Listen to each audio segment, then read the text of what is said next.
Halo, selamat datang kembali di sesi kita membahas materi yang Anda bagikan. Hari ini kita punya sesuatu yang klasik nih. Kutipan-kutipan dari The Power of Thought, karya Henry Thomas Hamlin.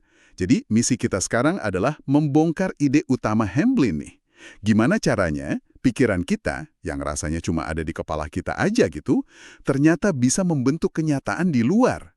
Ya, mulai dari kesuksesan, kesehatan, sampai kebahagiaan kita. Katanya sih, kita ini bisa jadi arsitek hidup kita sendiri. Menarik banget kan? Yuk kita gali bareng. Betul sekali. Buku ini memang berangkat dari ide dasar yang kuat yang sebenarnya juga digaungkan pemikir lain kayak Emerson gitu ya. Kekuatan pikiran itu bukan main-main. Itu kekuatan spiritual terbesar yang kita punya sebagai manusia. Hamlin menegaskan apa yang terjadi di dunia ini, bahkan nasib bangsa atau kondisi kita pribadi, itu cerminan dari cara berpikir kita, kolektif maupun individual. Ada satu kutipan Hamlin yang jadi intinya banget nih. Anda adalah arsitek kehidupan Anda sendiri. Anda yang membangun atau merusaknya dengan kekuatan pikiran. Apakah Anda membangun dengan benar? Nah, pertanyaan ini yang akan memandu obrolan kita kali ini. Oke, arsitek kehidupan. Kedengarannya keren sekaligus, wah agak berat juga ya tanggung jawabnya. Tapi gimana mekanismenya? Kok bisa gitu loh, pikiran di kepala mempengaruhi dunia luar? Hamlin kan membedakan dua level pikiran ya. Iya, ini penting banget. Ada pikiran sadar dan pikiran bawah sadar. Pikiran sadar tuh yang kita pakai sehari-hari lah, buat mikir, belajar dari buku, atau obrolan orang, lihat dengar, terus ya bikin kesimpulan, logis, analitis gitu. Nah, yang krusial nih, menurut Hamlin, hasil pemikiran sadar ini nggak berhenti di situ aja. Dia turun, terus ditanamkan ke pikiran bawah sadar. Dan pikiran bawah sadar inilah mesin tindakan kita sebenarnya. Dia itu gudang memori, insting, bahkan katanya punya kecerdasan luar biasa buat ngatur fungsi tubuh yang otomatis. Tapi, nah ini dia ini kayak robot super canggih yang nurut banget. Nurut banget gimana maksudnya?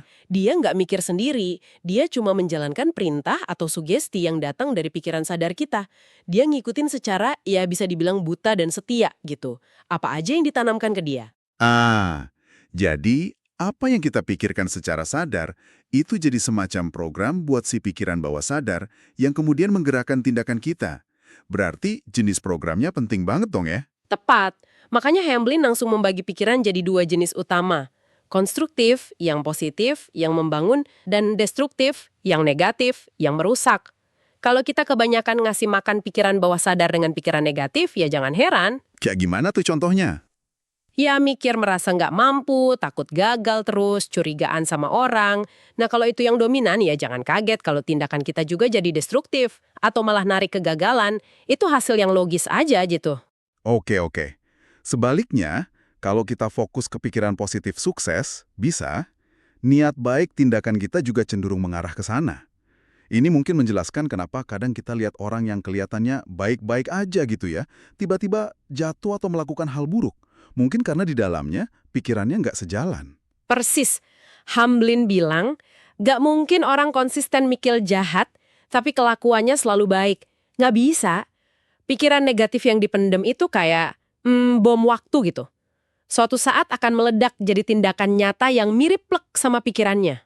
Jadi kayak menuai apa yang ditanam ya. Iya, mereka sedang menuai apa yang selama ini ditanam dalam pikiran, meskipun nggak kelihatan dari luar awalnya. Pikiran kebencian atau dendam misalnya, kalau dipelihara terus-menerus, wah itu bisa banget mengarah ke tindakan ekstrim. Tapi kan banyak orang mikir negatif mungkin bukan karena sengaja jahat kan ya. Mungkin lebih karena nggak tahu aja dampaknya separah itu. Betul, dan Hamlin menekankan banget faktor ketidaktahuan ini. Banyak orang nggak sadar kalau merenungkan terus-menerus soal penyakit, kemiskinan, kegagalan, atau amarah, iri hati, ketakutan, itu sebenarnya lagi merusak diri sendiri. Merusak gimana maksudnya? Ya, merusak sistem saraf, bikin kita jadi malas usaha, melemahkan kemauan, sampai ujung-ujungnya bikin kita salah ambil keputusan penting dalam hidup. Fatal kan? Ada contoh menarik soal ini di buku, yang tentang puasa itu kan. Itu lumayan ekstrim tapi jelas banget maksudnya. Iya, contoh puasa itu provokatif tapi kena banget. Kenapa orang yang terpaksa kelaparan, misalnya terdampar gitu, bisa cepet banget meninggal, padahal orang yang sengaja puasa untuk kesehatan bisa tahan berminggu-minggu dan malah merasa lebih baik. Menurut Hamlin, kuncinya ya di pikiran. Gimana tuh bedanya? Yang kelaparan, pikirannya penuh ketakutan. Saya akan mati karena nggak makan. Nah, yang puasa sehat, pikirannya saya sedang membersihkan diri nih, jadi lebih sehat. Jadi kondisi pikiran itulah yang bisa membunuh atau menyembuhkan, bukan cuma soal ada atau nggaknya makanan. Tentu penting dicatat ya, ini bukan anjuran puasa sembarangan loh, harus dengan pengawasan ahli. Tapi ini ilustrasi kuatnya pikiran. Selain pikiran dari dalam diri kita sendiri, kita juga gampang banget kena sugesti dari luar ya. Kayak semacam dihipnotis gitu. Bener banget. Sugesti itu ada di mana-mana loh, nggak harus hipnotis formal kayak di panggung. Dengar orang bersin aja, kadang kita langsung mikir, wah jangan-jangan ketularan nih. Iya juga ya, atau iklan obat. Nah itu dia, apalagi iklan obat yang nakut-nakutin gejala penyakit tertentu, atau bahkan sugesti massa. Kalau lagi di kerumunan gitu, kita cenderung ikut-ikutan merasa atau berpikir sama kayak orang banyak. Kata Hamlin, orang yang pikirannya positif dan mandiri itu lebih kebal loh sama sugesti negatif dari luar. Oh iya, kenapa bisa gitu? Iya, karena dia punya filter internal yang lebih kuat, nggak gampang ikut arus. Hamlin bahkan cerita lucu soal Jerome K. Jerome itu, yang baca buku medis terus langsung ngerasa punya semua penyakit yang disebut di situ. Itu contoh betapa mudahnya kita tersugesti kalau nggak waspada. Oke. Jadi pikiran itu kuat banget ya, bisa membangun, bisa merusak. Dan kita ini rentan banget sama sugesti dari luar maupun dari dalam. Terus, kabar baiknya apa dong? Apa kita bisa ngendaliin ini semua? Apa kita pasrah aja? Nah, ini dia intinya. Hamlin bilang, bisa banget. Kita bisa ngendaliin pikiran kita. Dia pakai analogi bagus, kayak polisi lalu lintas. Polisi kan bisa stop arus dari satu arah terus mempersilahkan arah lain jalan kan? Iya benar. Kita juga bisa belajar menangkap pikiran negatif yang mau lewat di kepala kita. Terus secara sadar memilih untuk memberi jalan pada pikiran positif. Awalnya mungkin susah ya, perlu latihan dan niat kuat, tapi pasti bisa. Gimana caranya tuh? Apa cukup dengan bilang ke diri sendiri, jangan mikir negatif? Kayaknya kok susah ya kalau gitu doang. Masalah itu di dalam pikiran dulu. Justru jangan dihindari. Banyak orang gagal karena motonya, saya nggak mau mikir masalah saya. Itu salah. Jadi harus dipikirin gitu masalahnya. Iya, hadapi di pikiran. Bangun mental menang dulu di dalam, baru bertindak keluar. Khawatir terus-terusan, itu kayak bikin got negatif di otak kita, jadi makin gampang kita jatuh ke situ lagi. Lawan dengan afirmasi. Afirmasi, itu kayak bilang hal positif ke diri sendiri gitu ya. Terus ada teknik lain nggak selain itu? Iya, afirmasi itu salah satunya. Mengucapkan kalimat positif dengan penuh keyakinan. Teknik lain yang kuat banget, ini juga ditekankan Hamlin, adalah gambaran mental atau visualisasi. Visualisasi, kayak ngebayangin gitu. Betul. Bayangkan dengan jelas, sedetil mungkin hasil yang Anda inginkan. Misalnya, diri Anda sehat, sukses dalam pekerjaan, atau merasa damai. Pikiran bawah sadar kita itu katanya menangkap gambaran ini sebagai target atau perintah. Wah, menarik. Terus gimana kalau yang muncul gambaran negatif? Nah, sebaliknya, kalau kita biarkan gambaran negatif, gagal, sakit, celaka berputar terus di kepala, itu malah cenderung menarik hal itu terjadi. Jadi penting banget, begitu muncul gambaran negatif, langsung sadar, terus edit gambarnya jadi positif, balikan situasinya dalam pikiran. Visualisasi kesuksesan. Ini nyambung ke bagian soal pikiran dan kemakmuran ya. Katanya orang sukses itu punya pola pikir tertentu. Bener banget. Hamblin ngamati nih, orang-orang sukses itu cenderung mikirnya soal pencapaian, kelimpahan, peluang, bukan kekurangan. Mereka punya ambisi, punya visi, kemauan keras. Pola pikir ini yang kemudian mendorong tindakan-tindakan mereka ke arah sukses. Terus yang kurang berhasil gimana? Sebaliknya, yang kurang berhasil itu seringkali terjebak mikir soal kekurangan, keterbatasan, takut gagal. Pikiran ini yang tanpa sadar mengarahkan mereka ke hasil yang gak diinginkan itu. Tapi yang paling penting dari semua ini, pola pikir ini bisa diubah. Itu kabar baiknya. Gimana cara mengubahnya? Apa cukup dengan visualisasi tadi aja? Visualisasi itu sangat membantu, tapi juga perlu mengubah fokus secara sadar. Dari mikirin gak punya, jadi sudah punya cukup. Dari susah banget, jadi pasti ada jalan. Begitu sikap mental berubah, katanya sih kayak gabus yang ditekan ke dalam air. Begitu tekanan dilepas, maksudnya pikiran negatif diganti, dia akan naik sendiri ke permukaan. Tapi sukses itu kan nggak cuma soal materi ya? Nah, ini poin penting dari Hamlin. Dia juga ingatkan, Sukses sejati itu bukan cuma soal materi atau ketenaran. Uang banyak, terkenal, tapi nggak bahagia, itu kosong katanya. Sukses sejati itu akarnya ada di pelayanan. Seberapa kita bisa berguna buat orang lain. Semakin kita bisa melayani, membantu, semakin kita jadi tak tergantikan. Dan ganjarannya juga akan semakin besar. Jadi fokusnya bukan cuma apa yang bisa saya dapatkan, tapi lebih ke gimana saya bisa bantu orang lain. Ini menarik ya, karena biasanya kita mikir sukses itu ya buat diri sendiri dulu gitu. Justru itu menurut Hamblin, pola pikir melayani ini yang secara kayaknya ajaib gitu, malah menarik hal-hal baik datang ke kita. Ini nyambung lagi nih ke konsep daya tarik pikiran yang tadi disinggung. Pikiran kita itu kayak magnet. Magnet, maksudnya gimana tuh? Menarik hal-hal yang sejenis dengan pikiran kita gitu? Iya, persis. Pernah dengar peribahasa burung dengan bulu yang sama terbang bersama? Atau lihat saja teman-temannya kalau mau tahu sifat orang. Menurut Hamblin, itu bukan kebetulan sama sekali. Pikiran dominan kita itu menarik orang, peluang, bahkan kondisi yang sefrekuensi sama pikiran kita. Selain menarik orang atau peluang, ada lagi? Pikiran kita juga menciptakan semacam atmosfer personal di sekitar kita.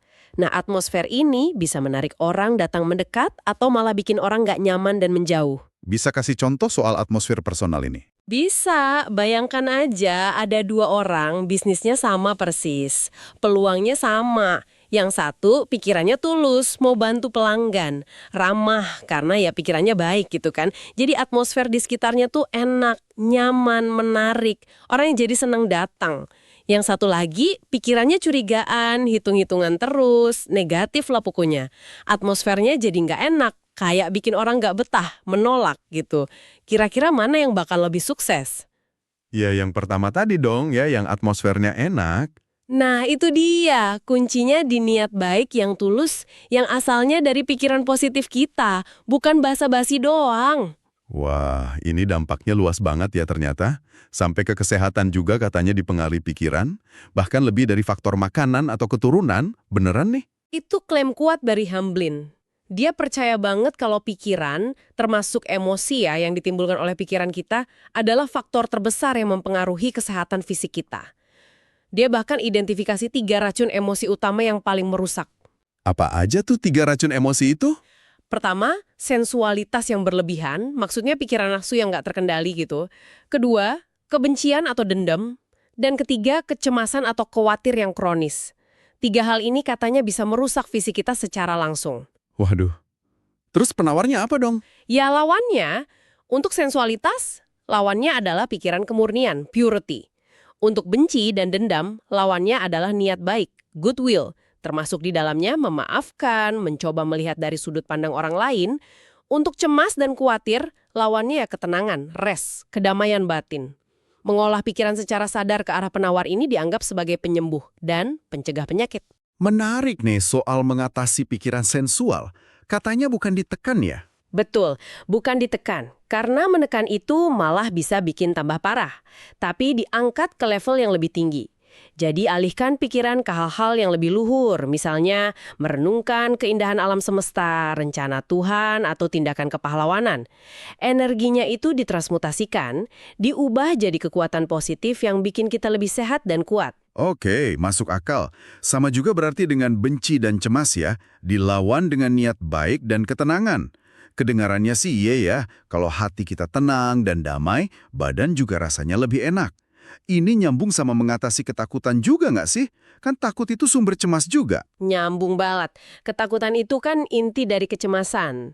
Hamblin anggap ketakutan itu sebagai penyebab utama banyak kesialan dan penyakit.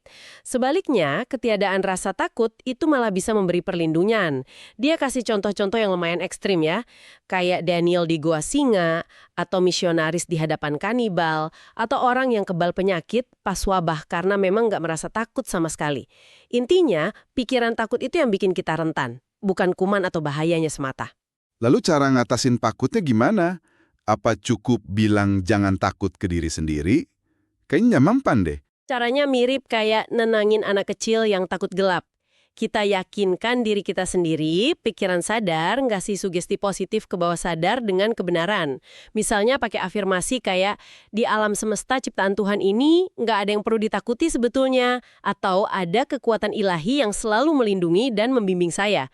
Pilih kata-kata afirmasi yang paling ngena buat Anda, terus ucapkan atau pikirkan dengan penuh keyakinan berulang-ulang. Oke, jadi afirmasi lagi ya kuncinya. Selain ngontrol pikiran negatif dan mengatasi ketakutan, ada lagi nggak poin penting di akhir buku ini? Ada satu lagi yang cukup unik, soal sikap kepatuhan, obedience, versus menuntut, demand. Maksudnya gini, kita perlu sadar kalau kita ini bagian dari keseluruhan yang jauh lebih besar. Hidup kita akan jauh lebih harmonis dan bahagia kalau kita berusaha selaras dengan hukum-hukum kehidupan, kayak hukum kasih, kerjasama, bukan malah maksa-maksa kehendak egois kita terus-terusan. Maksudnya gimana tuh, memaksa kehendak? Ya misalnya, mencoba mencapai sesuatu dengan cara menuntut secara egois. Mungkin bisa aja berhasil sesekali, tapi kata Hamblin, itu nggak akan bawa kebahagiaan atau harmoni sejati.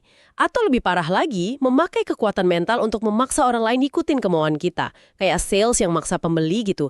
Itu dianggap penyalahgunaan kekuatan pikiran yang ujung-ujungnya malah bawa penderitaan baik buat diri sendiri maupun orang lain. Lebih baik fokusnya melayani kehidupan, menyelaraskan diri. Oke, konsepnya kuat banget dan banyak ya. Tapi jujur nih, kedengarannya ini kerja keras banget ya. Mengubah pola pikir yang mungkin udah mendarah daging puluhan tahun. Mulainya dari mana nih kalau kita mau coba praktekin ini semua? Langkah pertamanya apa? Nah, Hamblin juga sadar kok kalau ini nggak bisa instan kayak membalik telapak tangan.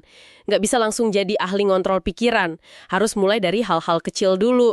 Langkah pertamanya adalah setiap kali muncul dorongan pikiran negatif, misalnya pas lagi kesel banget pengen marah, atau pas lagi down pengen nyerah, atau pas lagi iri sama orang lain, sengaja secara sadar pilih pikiran lawannya yang positif. Contohnya gimana tuh? Ya pas pengen marah, sengaja mikirin niat baik atau pengertian. Pas pengen nyerah, sengaja mikirin keteguhan atau kekuatan. Pas lagi iri, sengaja mikirin syukur atau kelimpahan. Mungkin kelihatannya sepele ya, cuma mikir doang, tapi ini adalah latihan yang penting banget. Ini pencapaian besar, kata Hamblin. Jadi intinya latihan mengganti channel pikiran gitu ya, sesering mungkin? Ada contoh afirmasi yang lebih spesifik lagi nggak dari buku ini? Ada, dia kasih contoh semacam tabel gitu. Di satu kolom pikiran negatif atau sugesti yang umum, di kolom sebelahnya afirmasi positif sebagai lawannya. Misal nih, kalau muncul pikiran negatif, hidup ini jahat dan kejam banget sih. Afirmasi positifnya bisa, hidup ini pada dasarnya baik dan selalu berusaha membawakan kebaikan tertinggi untukku. Atau kalau mikir, saya takut gagal. Afirmasinya, Tuhan kekuatan lebih tinggi adalah sumber kekuatanku dan kesuksesanku. Meditasi atau merenungkan afirmasi-afirmasi positif ini secara rutin bisa sangat menguatkan. Kuncinya adalah konsistensi. Terus-menerus mengganti sugesti negatif yang muncul, baik dari dalam maupun dari luar, dengan afirmasi kebenaran yang positif. Kayak mengetuk sugesti jelek itu dan menggantinya dengan yang baik. Pada akhirnya nih, kata Hamblin, bukan keadaan di luar kita yang perlu kita ubah duluan, tapi diri kita sendiri di dalam. Kita berubah, karakter kita berubah, nanti keadaan dan lingkungan di luar kita itu akan ikut menyesuaikan dengan sendirinya. Pertumbuhan karakter kita itu sejalan dengan seberapa berhasil kita menang melawan pikiran-pikiran negatif di dalam diri kita sendiri. Jadi kalau dirangkum nih, dari penelusuran kita di The Power of Thought ini, intinya jelas banget ya, pikiran kita itu kayak semacam blueprint, cetak biru buat hidup kita. Apa yang kita tanam di pikiran, baik secara sadar maupun nggak sadar, itu yang akan tumbuh jadi kenyataan. Entah itu dalam tindakan kita, kesehatan kita, kesuksesan, bahkan hubungan kita dengan orang lain. Tapi yang paling penting dan jadi kabar baiknya, kita ini bukan korban pasif dari pikiran kita sendiri loh. Kata Hamblin, kita punya kekuatan buat mengendalikan dan mengarahkan pikiran kita. Kita yang pegang setir. Kita bisa pilih mau tanam benih apa di taman pikiran kita ini. Mau yang membangun atau yang merusak. Bahan renungan menarik buat Anda di rumah. Kalau kita memang beneran adalah arsitek kehidupan kita sendiri, seperti kata Hamblin tadi, Seberapa siap sih kita buat ambil tanggung jawab penuh atas bangunan yang lagi kita ciptakan saat ini? Lewat pikiran-pikiran kita setiap hari. Jangan-jangan perubahan kecil aja dalam fokus pikiran kita yang kita mulai hari ini, dampaknya bisa jauh lebih besar dari yang kita bayangkan loh untuk membentuk masa depan kita nanti. Semoga obrolan kita soal materi dari Anda ini bermanfaat ya. Sampai ketemu lagi di sesi berikutnya.